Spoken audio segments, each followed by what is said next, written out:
እሺ ተመልካቾቻችን የምንሰራው ስራ የሚመቻችሁ ከሆነ ቻናላችንን ሰብስክራይብ በማድረግ ያበረታቱን። ክርስቲያኖ ሮናልዶ ፊልም መስራት ጀመረ። ክርስቲያኖ ሮናልዶ ከብሪታንያው የፊልም ፕሮዲውሰር ማርቲን ቮን ጋር በመተባበር ወደ ፊልሙ ዓለም የመጀመሪያ መግቢያ የሆነውን የፊልም ኩባንያ መክፈቱም ተሰምቷል።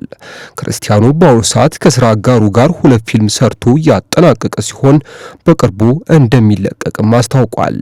እንደ ኪክኦስና ኪንግስማን በመሳሰሉት የፊልም ስራዎቹ የሚታወቀው ቮን ክርስቲያኖ ውስጥ ፈጽሞ ልጽፋቸው የማልችላቸው ታሪኮች አሉ።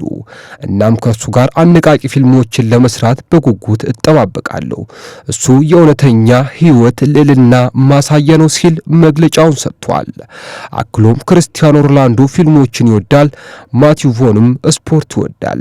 እናም የሁለቱ ታሪክ ጥሩ ጥምረት እንደሚሆንም ይጠበቃል። በተመሳሳይ አዲስ በተከፈተው የፊልም ኩባንያ 3ኛ ፊልም ሊጀምር መሆኑም ከክርስቲያኖ ሮናልዶ ተገልጿል።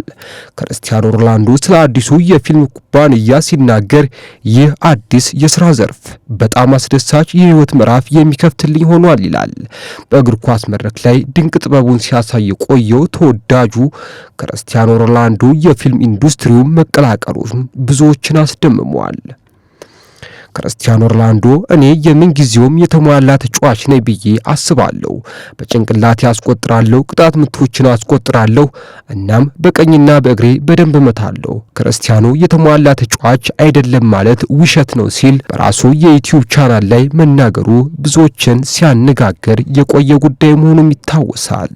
ማንቸስተር ዩናይትድ አንድሬ ኦናናን ሊያሰናብት ነው። ማንቸስተር ዩናይትድ ካለፉት ጨዋታዎች በኋላ አንድሬ ኦናናን ለመሸጥ ወስኗል። ነገር ግን ግብ ጠባቂውን የሚገዛ ክለብ ማግኘት አስቸጋሪ ሆኗል። አንድሬ ኦናና ባለፈው ሳምንት በኤሮፓ ሊግ ውድድር ከሊዮን ጋር ባደረገው ጨዋታ በአንድሬ ኦናና ስህተት ምክንያት 2 ጎሎች መግባታቸው ይታወሳል። ይህን ተከትሎ ብዙ ትችቶችን እያስተናገደ የሚገኘው አንድሬ ኦናና ለመሸጥ አስቧል ሲል ዘ ጋርዲያን አስነብቧል። የአስቶን ቪላ ተጫዋች ማቲካሽ ከፒኤስጂ ጋር 3-1 ከተሸነፉ በኋላ በእቱ ሃና ካሽ ነበር ቃለ መጠይቅ የተደረገለት። እናም በቃለ መጠይቁ መሃል ሃና ለወንድሟ ወንድሜ በጣም ኮርቼብሃለሁ አለችው። ታዲያ መጨረሻ ላይ ከታች በምስሉ እንደምትመለከቱት እህቱን አቅፎ እየሳቀ የሚያሳይ ምስል ወጥቶ ነበር። ታዲያ ይህ ምስል አሁን ላይ በብዛት እየተሰራጨ ይገኛል። አስቶን ቪላ በፒኤስጂ 3-1 ከተሸነፈ በኋላ በመልሱ ተጠባቂ ጨዋታ እንደሚያደርግ ይታወቃል። ማቲካሽ በዚህ ጨዋታ በመጀመሪያው አጋማሽ የቢጫ ካርድ ሰለባ በመሆኑ የሁለተኛው አጋማሽ ላይ ተቀይሮ መውጣቱም ይታወሳል። ሌሎች እንደዚህ አይነት አጫጭር መረጃዎችን ማግኘት ከፈለጋችሁ ሰብስክራይብ ያድርጉ፣ ይወዳጁን። ኢትዮ ሐምራዊ